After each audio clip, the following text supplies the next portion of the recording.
여러분들의 얼굴을 이렇게 또 앞에서 보게 되니 참으로 반갑습니다. 어제 2박 3일의 일정으로 야곱 수련회가 이렇게 은혜 가운데 맞춰지면서 그동안 우리 온 공동체가 기도하며 열심으로 준비했던 여름 사역 일정들이 모두가 다 이렇게 끝이 난 것 같습니다. 그 가운데 특별히 또 수련회라는 것을 통해서 공동체가 또 전체적으로 함께 같은 은혜의 말씀으로 설 수 있었다는 것, 그것이 우리에게 또 다른 큰 복이지 않나 이렇게 생각해 봅니다. 제가 이번 수련회를 지켜보면서 확인하게 되었던 것이 있었다면 그것은 하나님 말씀에 대한 소중함이었습니다. 말씀의 능력에 대한 확신이었다는 것이죠. 다시 말하면 그것이 우리를 변화시킬 수 있는 것, 정말 우리를 변화시킬 수 있는 능력이 있는 것은 오직 하나님의 말씀뿐이었다 하는 것입니다. 그렇게 그 복음뿐이구나 하는 것을 보게 되었다는 것이죠. 그렇게 복음은 하나님의 말씀을 우리를 변화시키는 가장 강력한 그 무엇이구나 라는 것을 또다시 수련회를 통해서 그 은혜의 말씀 앞에 무릎 꿇고 앉았던, 그렇게 그 말씀을 청정하고자 두 눈을 치켜뜨고 귀를 쫑긋 세우고 그 말씀을 들었던 하나님의 청년들을 통해서 보게 되었다는 것입니다.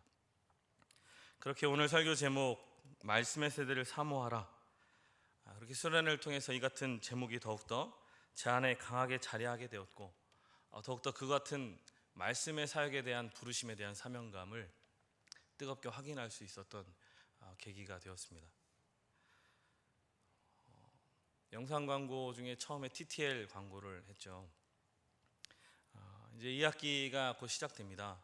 방학도 다 끝이 났고 이제 저희들이 TTL이라는 것들을 훈련학교를 시작하는데, TTL은 무엇보다도 말씀에 집중하는 훈련학교입니다.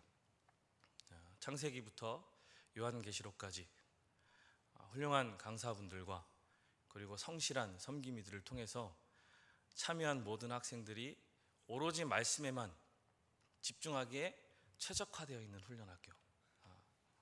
여러분들이 정말 창세기부터 계시록까지 통독을 해가면서, 그리고 그 가운데 흐르고 있는 하나님의 그 사랑하심과 우리를 향한 그 계획, 이것들을 깨달을 수 있고 또 볼 수 있는 그런 좋은 훈련학교라 생각합니다. 선착순 30명이라고 이렇게 광고했는데요.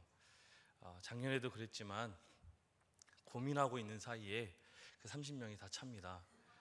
그래서 나중에 뒤늦게 또 찾아오셔서 궁색한 변명으로 꼭 듣고 싶습니다.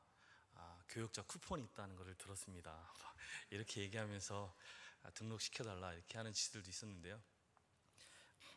뒤늦게 참석 신청하시지 마시고 여러분들 안에 말씀에 대한 은혜, 갈망함, 사모함이 있다면 신청하셔서 또 새롭게 다가오는 한 학기, 또 2014년을 마무리하는 시점에서 정말 그 하나님 말씀에 대한 능력들을 확인하시고, 또 여러분이 그 말씀이 여러분을 어떻게 변화시키는가를 또 같이 경험해 갔으면 좋겠습니다. 성경을 읽다 보면 때로는 성경이 쓰여진 그 시대, 또 그 배경이 오늘날과는 너무나 다르기에 그것이 가져다주는 이질감, 또는 그 문맥상에 흐르고 있는 해석에 설명하기 어려운 난해함, 이런 것들 때문에 읽기가 어려움을 느끼곤 합니다. 하지만 때로는 그보다 더욱 읽는 이로 하여금 당혹감을 주는 것이 있는데, 그것은 기록된 지 최소 약 2000년이라는 시대적 거리감을 뛰어넘어 마치 오늘날의 시대적 사회상을 반영하는 듯한 내용을 마주하게 되는 그런 시점입니다. 그렇게 성경은 분명히 책에 따라서는 2000년도 훨씬 전에 기록된 문서인데도 불구하고 자세히 들여다보면 어떻게 그렇게 오늘날 우리의 형편에 대해서 그토록 정확하게 이야기하고 있는지, 그런 생각들을 하게 되고 또 성경을 읽는 독자들로 하여금 당혹감을 주게 하는 것이죠. 오늘 본문 역시도 그렇다 할 수 있습니다. 연대를 계산해 보면 이 말씀은 지금으로부터 3000년도 조금 더 지난 시간의 일이지만 1절에서 3절까지가 설명하고 있는 그 시대상이 지금의 오늘날의 형편과 너무나도 같다 할 수 있을 것 같습니다. 1절 말씀을 보면 아이 사무엘이 여호와 앞에서 섬길 때 여호와의 말씀이 희귀하여졌다 이야기합니다. 구약 시대에 하나님께서는 당신의 뜻을 전하실 때 특별히 하나님께서 친히 택하신 사람들에게 꿈과 이상 등을 통하여 그분의 뜻과 그분의 말씀을 계시하여 주셨습니다. 그런데 사무엘이 아직 어릴 때, 곧 엘리 제사장이 이스라엘의 대제사장으로 있을 때, 그때는 이러한 하나님의 계시가 희귀하여졌다라는 말입니다. 다시 말하면 이스라엘의 시대적 이 영적인 상황이 암울하며 그러하기에 비극적이다라는 것의 상징처럼 흐르고 있는 말이다 하는 것입니다. 왜냐하면 이스라엘이라는 나라가 어떻게 시작되었는가를 생각해 보면 충분히 짐작해 볼 수 있습니다. 애굽의 노예가 되어 그렇게 가치 있고 의미 있는 땀 흘림이 아닌 바로만을 위한 노동력 제공자로 전락하여서 그 누구도 관심 갖지 않고 배려받지 못하는 그런 사회 속에서 신음하고 쓰러져 가던 히브리 민족에게 하나님께서는 모세를 통하여 하나님의 말씀을 전해 주셨습니다. 이제 애굽을 떠나 내가 약속한 땅 가나안으로 너희를 인도하리라. 나는 너희의 하나님 여호와라 하시며 말입니다. 그렇게 그 말씀이 그들을 그 같은 고통의 현장에서 억압과 착취의 굴레에서 해방과 자유를 맛보게 해주셨습니다. 그렇게 이스라엘은 오직 여호와 하나님의 말씀이 임하자 비로소 민족적 정체성의 회복과 그리고 내일에 대한 소망이 생겨났던 민족이었던 것입니다. 그렇게 출애굽기 기록대로 몇 대 이어 노예로 살아왔던 오합지졸과도 같은 그 백성들을 향해 하나님은 여호와의 군대가 되어 가나안 땅을 향해 애굽을 나왔다라고 이야기하고 있습니다. 그런 이 민족에게 여호와의 말씀이 희귀하여졌다 합니다. 그 이상이 흔하지 않다 이야기합니다. 이 얼마나 그 민족적 정체성을 뒤흔드는 사건이요, 그 민족의 미래가 풍전등화도 같은 민족적 위기라 이야기하지 않을 수 있겠습니까? 출애굽 당시 하나님의 말씀으로 대변되던 불기둥과 구름기둥은 이 민족이 앞으로 나아가야 할지 아니면 멈춰서야 할지를 알려주는 이정표와도 같았습니다. 그렇게 그들은 출애굽기 13장에서 묘사하듯이 여호와께서 그들 앞에서 가시며 낮에는 구름기둥으로 그들의 길을 인도하시고 밤에는 불기둥을 그들에게 비추사 낮이나 밤이나 진행하게 하시니 낮에는 구름기둥 밤에는 불기둥이 백성 앞에서 떠나지 아니하니라 라고 이야기합니다. 그렇게 여호와 하나님의 말씀이 함께하던 공동체, 그것이 바로 이스라엘이었다 하는 것이죠. 그러하기에 그들에게 있어서 하나님의 말씀은 생존과 직결되는 민족의 생사가 달린 문제였던 것입니다. 이것은 출애굽 당시의 지도자이었던 모세를 통해서도 더욱 분명하게 명확하게 드러납니다. 출애굽기 33장 말씀을 보면 다음과 같이 모세가 이야기합니다. 모세가 여호와께 아뢰되 주께서 친히 가지 아니하시려거든 우리를 이곳에서 올려 보내지 마옵소서. 나와 주의 백성이 주의 목전에 은총 입은 줄을 무엇으로 알리이까? 주께서 우리와 함께 행하심으로 나와 주의 백성을 천하 만민 중에 구별하심이 아니니까 라고 이야기합니다. 무엇이겠습니까? 모세에 의하면 이 백성이 하나님의 은총을 입은 백성임을 증명하는 그것은 주께서 우리와 함께 하신다는 것입니다. 즉 여호와 하나님의 말씀이 떠나지 않는 그들과 함께하는 민족이다라는 것이죠. 그런 이스라엘에게 여호와의 말씀이 희귀하고 이상이 흔하지 않는 세대가 되었던 것입니다. 하나님의 선지자 아모스는 이것이 바로 하나님의 심판이다라고 이야기합니다. 이것은 그 시대가 도덕적으로 영적으로 매우 타락한 상태에 있었음을 시사하는 것이라 하고 있습니다. 사사시대 말기의 이스라엘은 제사장이었던 엘리의 두 아들의 가증한 죄악이 보여주듯이 도덕적으로나 영적으로 심각하게 타락하여 있었습니다. 그렇게 그 속에서 하나님께서는 이스라엘에 대한 심판의 일환으로 그들에게 말씀을 계시하여 주시지 않은 것이죠. 그리고 이로 인하여 이스라엘은 더욱더 타락의 길을 갈 수밖에 없었고, 마침내는 하나님의 심판의 도구로 사용된 블레셋에 의하여 쓰라린 고통을 당할 수밖에 없게 되었습니다. 이처럼 하나님의 말씀이 희귀하다는 것은 그 시대가 타락했다는 증거요, 또 불행이요 그 자체라 이야기할 수 있습니다. 그러나 그렇게 핵심적 기능을 상실한 당시의 성전이라 하더라도 외형적으로만 본다면 그곳은 여전히 제사장적 그 제사의 제도는 이루어지고 있고, 사람들은 출입하고 그 같은 일들은 성행하고 있었던 곳이었습니다. 정작 여호와의 말씀의 선포라는 핵심적인 기능은 다 하지 못하면서도 그렇게 기능은 유지되고 있었다는 것이죠. 하나님과의 만남을 위해 드리는 제사임에도 하나님과의 만남은 없었다는 것입니다.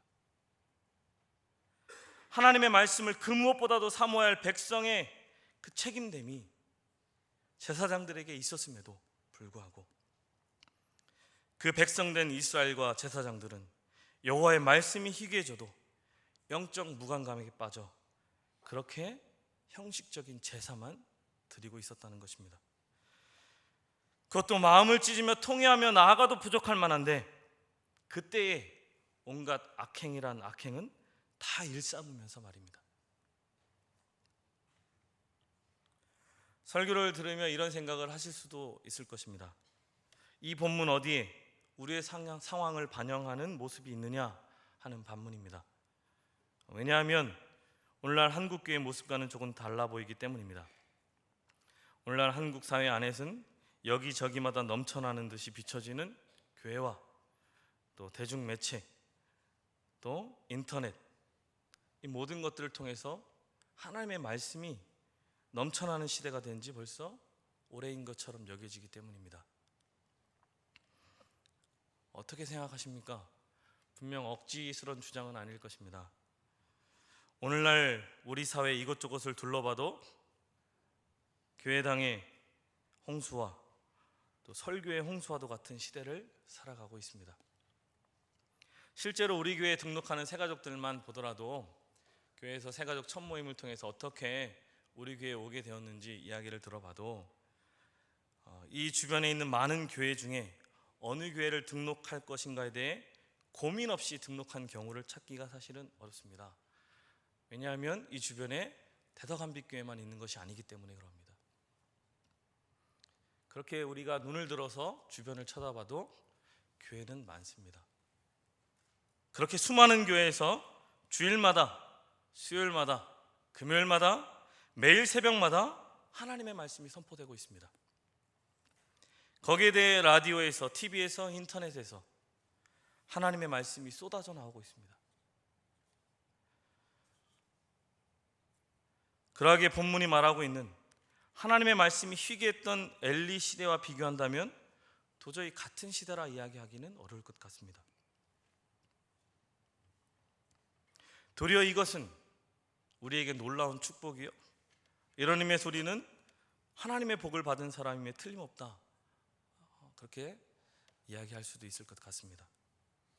그러나 이 같은 현상을 조금만 자세하게 들여다본다면, 그렇게 우리가 정말 하나님의 말씀의 풍성함 가운데 있는지 진지하게 생각해 본다면 막연하게 이것을 하나님의 말씀에 대한 풍성함이요 복이라 할 수만은 없지 않겠는가 하는 확신을 가지게 됩니다. 그것은 마치 홍수가 난 곳에 가장 귀한 것은 마실 물이라는 사실이 말해주는 것처럼, 보이는 게 물이고 넘쳐나는 게 물이지만 정작 생명을 유지하는 데 필요한 생수는 구하기 어려운 것과도 같다 생각합니다. 오늘날 넘쳐나는 말씀의 홍수 속에서 우리가 살아가고 있지만 정작 바로 나를 살리는, 나를 향한 하나님의 말씀. 다른 사람을 향해서 적용하고 다른 사람을 판단하고 정죄하고 그렇게 여겨지는 말씀이 아닌 나를 향해 내 심령의 폐부를 쪼개듯 비수와 같이 꽂혀지는 하나님의 말씀은 없는 참된 하나님의 말씀의 기가를 살아가는 것 아닌가 하는 것입니다. 오늘 이 세상은 분명 점점 더 타락하여 가고 있습니다. 말씀은 흘러넘치고 있는데 세상은 갈수록 악하여지고 있습니다. 교회는 점점 많아졌다 하는데 세상은 점점 부패해져 갑니다. 많은 사람들이 영적 기갈로 고통당하고 있다는 것입니다. 이것이야말로 논리적 모순이 아니고 무엇이겠습니까? 하나님의 말씀이 풍성하다면, 그것은 본문에 비춰본다면 그 시대가 선하다는 증거입니다. 그리고 또한 그 같은 하나님의 말씀은 사람을 변화시키고 그 생명을 살리기에 그 같은 시대는 선할 수밖에 없다는 증거다 이야기할 수 있습니다. 그렇게 그 시대가 악하여질 수 없다는 반증이기도 하다 하는 것입니다. 그런데 어찌된 일인지 5, 60년 전보다 짧게는 3, 40년, 2, 30년 전보다 훨씬 더 많은 하나님의 말씀이 남발되듯 쏟아져 나오고 있는데도 이 사회의 청렴도 및 윤리 도덕성은 더욱더 그 끝모를 그런 악행을 향해 퇴보하고 있는 모습을 보여주고 있습니다. 거기에 한국교회는 마치 그 같은 사실을 증명이라도 하듯이 수치와 모욕적인 사건들에 휩싸이고 있는 것을 보게 됩니다. 정의의 예언자 아모스 선지자는 살아있는 하나님의 말씀을 선포한 사람이었습니다. 아모스는 아모스서 8장 11절에서 14절까지 이렇게 선포합니다. 주 여호와의 말씀이라. 보라, 날이 이를지니 내가 기근을 땅에 보내리니 양식이 없어 주림이 아니며 물이 없어 가람이 아니요 여호와의 말씀을 듣지 못한 기갈이라. 사람이 이 바다에서 저 바다까지 북쪽에서 동쪽까지 비틀거리며 여호와의 말씀을 구하려고 돌아다녀도 얻지 못하리니 그날의 아름다운 처녀와 젊은 남자가 다 갈아여 쓰러지리라. 식량이 부족해서 일어나는 육신적 길갈보다 더 무서운 것을 이야기하는데 바로 말씀의 기갈입니다.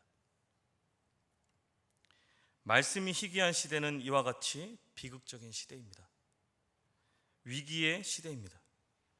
그러하기에 우리는 외형적 성장에 눈어두어 실제는 여호와 하나님의 말씀의 부재임에도 불구하고 그것을 깨닫지 못하는 자들이 아니라 오늘날의 이 같은 시대적 상황 속에서 정말 이 나라 이 민족에게 부어주셨던 여호와 하나님의 말씀과 그리고 그 말씀이 친히 이끌어 사용하셨던 말씀의 세대가 되기를 간절히 사모해야 되는 것입니다. 그런 측면에서 사무엘의 이야기는 말씀이 희귀한 이 시대를 살고 있는 우리에게 많은 영적인 교훈과 도전을 주고 있습니다. 3절 말씀을 보면 하나님의 등불은 아직 꺼지지 아니하였으며 사무엘은 하나님의 궤에 있는 여호와의 전에 누웠더니 라고 기록합니다. 하나님의 등불이라는 것은 성전에 켜놓는 불을 이야기합니다. 출애굽기 27장 20절에서 27절에는 이 등불에 대해 이렇게 기록합니다. 내가 또 이스라엘 자손에게 명령하여 감나무로 짠 순수한 기름을 등불을 위하여 내게로 가져오게 하고 끊이지 않게 등불을 켜되 아론과 그의 아들들로 회막 안 증거궤 앞 휘장 앞에서 저녁부터 아침까지 항상 여호와 앞에 그 등불을 보살피게 하라. 이는 이스라엘 자손이 대대로 지킬 규례니라 이야기합니다. 그런데 3절에 사무엘은 하나님의 궤에 있는 여호와의 전 안에 누웠더니라고 한 것을 보면 사무엘은 성전에서 지내면서 이 등불이 꺼지지 않도록 지키는 일을 도맡아 하고 있었던 것을 알 수 있습니다. 그도 그럴 것이 등불이 밤새 꺼지지 않도록 항상 여호와 앞에서 그 등불을 보살펴야 할 아론과 아론의 아들들 누구겠습니까? 바로 사무엘 시대의 대제사장인 엘리와 그리고 엘리의 아들들입니다. 그렇게 저녁부터 아침까지 여호와의 등불이 꺼지지 않도록 그 앞에서 그 등불을 지켜야 했던 사람들이 어디 있습니까? 대제사장 엘리는 그의 처소에 누웠습니다. 그리고 그의 아들들에게선 아예 이 같은 직임을 기대할 수도 없습니다. 그들의 악행을 염두에 볼 때 가당치도 않은 기대입니다. 그랬기에 아이 사무엘이 이 같은 여호와의 등불지기가 되어 저녁부터 아침까지 항상 그 등불을 보살피고 있었던 것입니다. 분명 그가 누운 자리는 불편했을 것이죠.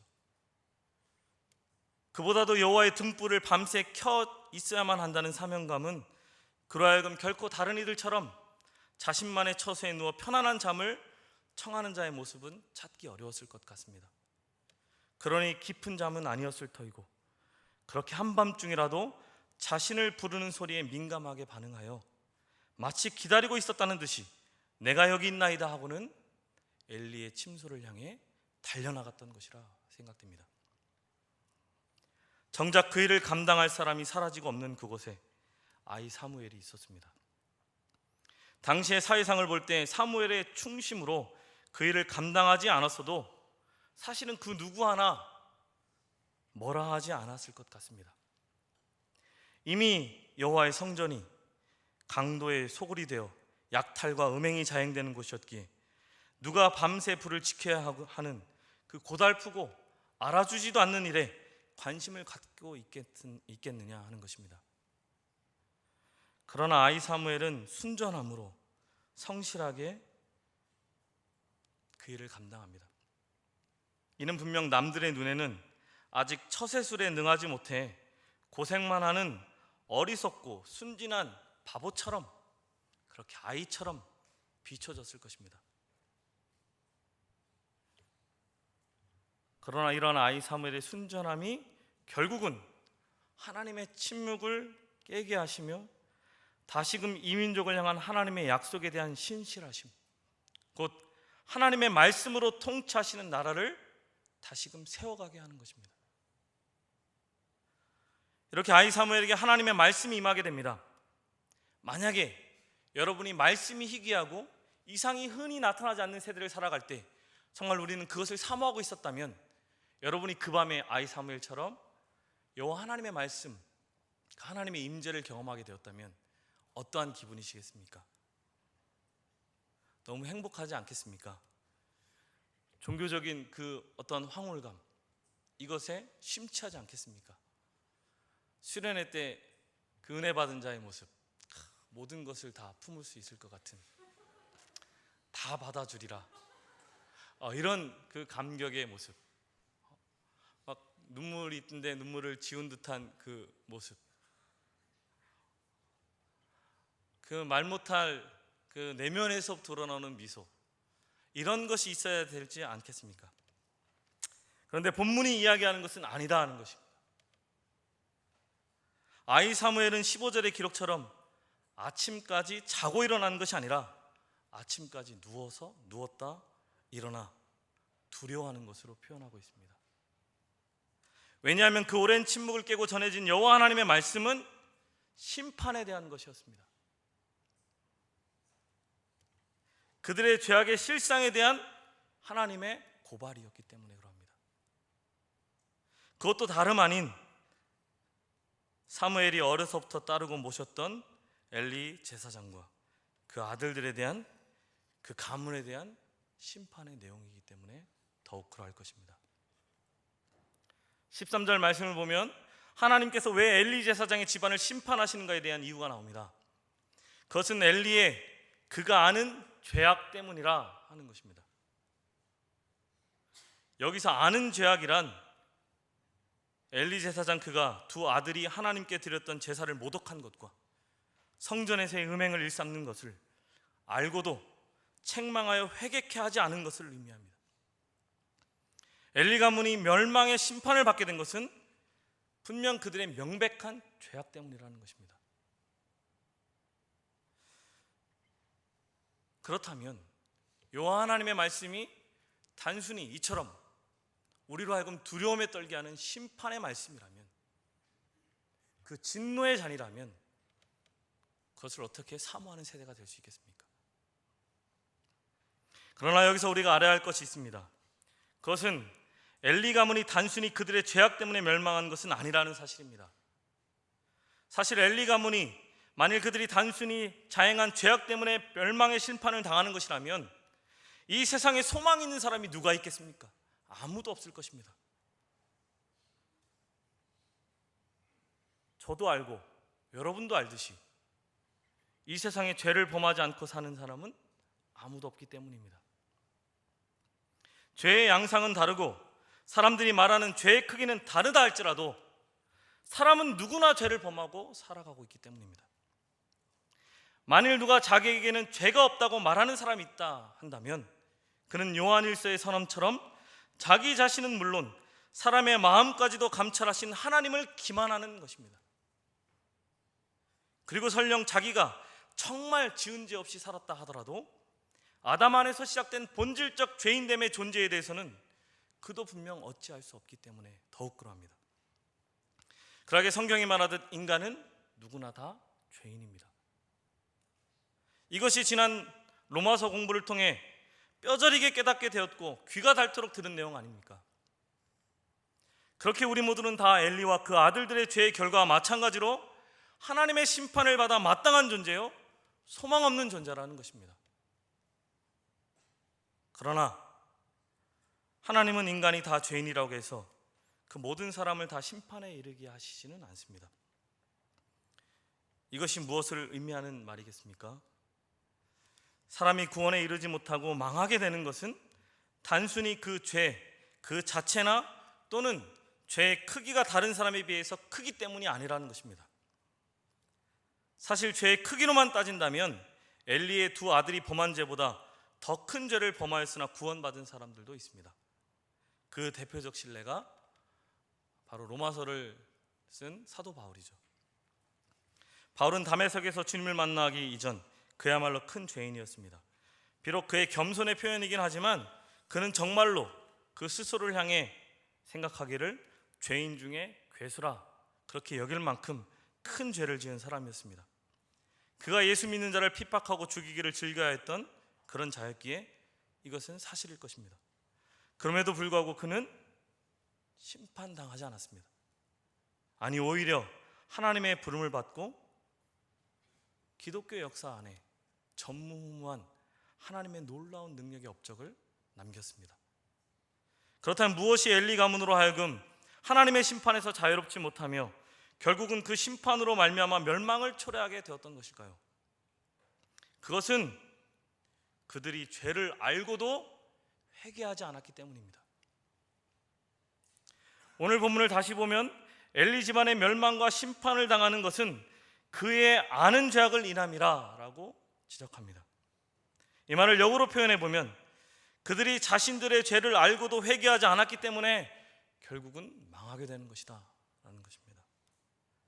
사람이 멸망하게 되는 것, 단순히 죄를 지었기 때문이거나 죄의 크기가 크기 때문이 아니라 죄를 알고도 회개하지 않았기 때문입니다. 우리는 성경에서 동일하게 죄를 지었으나 누구는 멸망한 반면 누구는 구원받은 사실을 보게 됩니다. 그 대표적인 신뢰를 찾아본다면 앞으로 등장하게 될 이스라엘의 초대왕 사울과 그 뒤를 이어 왕이 되어진 다윗입니다. 사울은 이스라엘의 초대왕으로 하나님께 불순종의 죄를 범하여 버림받고 결국에는 멸망에 이르렀습니다. 그러나 다윗은 음행과 살인 등의 죄를 지었으나 구원받았습니다. 그 차이가 무엇이겠습니까? 사울은 선지자의 책망을 듣고도 회개치 않은 반면 다윗은 선지자의 책망을 받고 그 즉시로 회개하였습니다. 사실 죄의 크기로만 따진다면 사울보다 다윗의 죄가 분명 더욱더 클 것입니다. 그렇게 그 둘을 우리나라의 현재 법정에 세워놓고 그 형량을 매긴다면 다윗의 죄가 더 크다 하는 것이죠. 그러나 그럼에도 불구하고 그는 회개함으로 용서를 받았으나 사울은 버림을 받았습니다. 또한 이와 비슷한 신뢰로 가룟 유다와 베드로에게서도 찾아볼 수 있지 않겠습니까? 조금은 다르지만 예수님을 배반했다는 점에서는 동일한 죄를 범했습니다. 또 범죄 후 자신들의 잘못을 깨달았다는 점에서도 공통된 특징이 있습니다. 그러나 가룟 유다는 자신의 죄를 깨닫고도 회개치 않은 반면 베드로는 즉시로 회개했습니다. 그렇게 이 둘의 차이점이 어떠한 결과로 낳게 되었는지는 성경을 통해 너무나도 잘 알고 있을 것입니다. 우리가 죄 가운데 있을수록, 그렇게 우리의 시대적 상황이 악해져만 갈수록 더욱더 말씀의 세대를 사모해야 하는 것은 결국 히브리서 기자가 선언하고 있듯이 하나님의 말씀은 살아있고 활력이 있어 좌우의 날선 그 어떤 것보다도 예리하여 혼과 영과 및 관절과 골수를 찔러 쪼개기까지 하며 또 마음의 생각과 뜻을 판단하나니 지으신 것이 하나도 그 앞에 나타나지 않음이 없고 우리의 결산을 받으실 이의 눈앞에 만물이 벌거벗은 것 같이 드러났느니라 하는 죄인됨의 고발이기 때문에 그러합니다. 그렇게 말씀의 세대를 사모하는 것, 그것은 회개의 세대를 살아간다 하는 것입니다. 성경은 언제나 하나님의 말씀이 흥황하는 세대, 다시금 여호와 하나님 말씀이 선포되는 세대를 이야기할 때 그 거룩하신 말씀에 대한 이스라엘의 반응을 그들이 자신들의 옷을 찢고 통회하며 자신들의 죄를 회개하더라 라는 말씀으로 드러내고 있습니다. 이번 야곱 공동체에는 수련회를 통해 하나님의 의의 복음에 대해서 깊이 묵상하는 시간을 가졌습니다. 하나님의 의는 심판이기 전에 용서였습니다. 이미 심판을 얘기하는 것 자체가 용서를 전제로 하는 것이었습니다.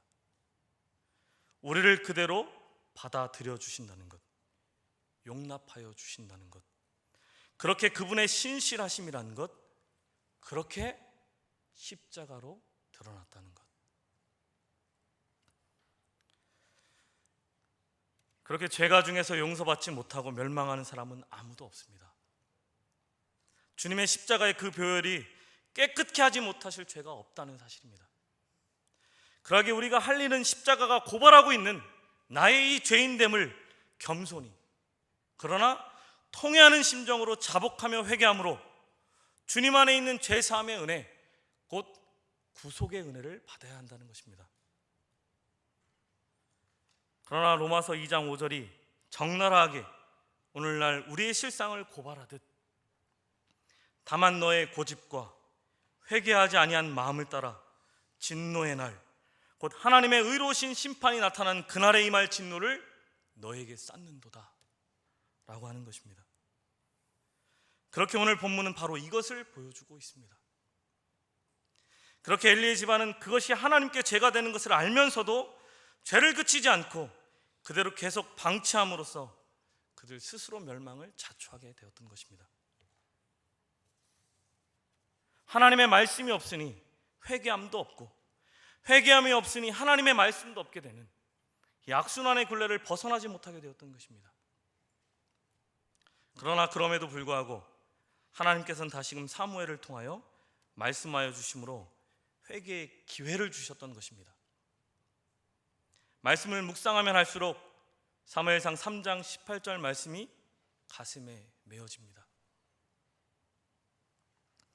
모든 하나님이 자기 가문을 향한 심판의 소식을 들은 엘리 제사장의 말입니다. 그가 이야기합니다. 그가 이르되 이는 여호와이시니 선하신 대로 하실 것이니라. 그저 지나가면서 처음에 이 말을 묵상할 때는 믿음의 고백처럼 느껴졌습니다. 그러나 하나님의 말씀이 가져다준 심판의 메시지 이면에 있는 받아주심과 용납하심, 그분의 자비하심에 그가 조금만 더 매달렸더라면, 그렇게 사무엘로부터 들은 말씀에 통회하며 회개함으로 자신의 죄를 찢고 통회하고 그 두 아들에게도 사생결단의 심정으로 진심 어린 충고를 해 주었더라면 그 같은 끝으로 결론 맺어지지는 않았을 것이라 확신하기 때문입니다. 사랑하는 주의 청년 여러분, 사무엘이 하나님의 부름과 말씀을 들을 당시는 시기적으로 영적 암흑기였습니다. 하나님의 말씀이 희귀했고 이상도 없었습니다. 또한 그 속에서 그렇게 그 누구도 하나님의 말씀이 희귀하고 이상이 없는 현실에 대해 영적으로 반응하지 않으며 도리어 그것을 기회로 삼아 악행을 일삼는 시대였습니다. 그러나 바로 그때 하나님께서는 당신의 말씀을 사모함으로 하나님의 등불은 아직 꺼지지 아니하였고 하나님의 궤가 있는 곳에 누워있던 사무엘을 부르사 그렇게 하나님의 침묵을 깨시고 그를 통해 하나님의 말씀이 통치하는 새로운 시대를 열어가셨습니다. 그렇게 21절 말씀은 여호와께서 실로에서 다시 나타나시되 여호와께서 실로에서 여호와의 말씀으로 사무엘에게 자기를 나타내시니라 이야기하고 있는 것입니다. 설교를 시작하면서 말씀드렸듯이 오늘날도 크게 다르지 않은 세대를 살아가고 있습니다.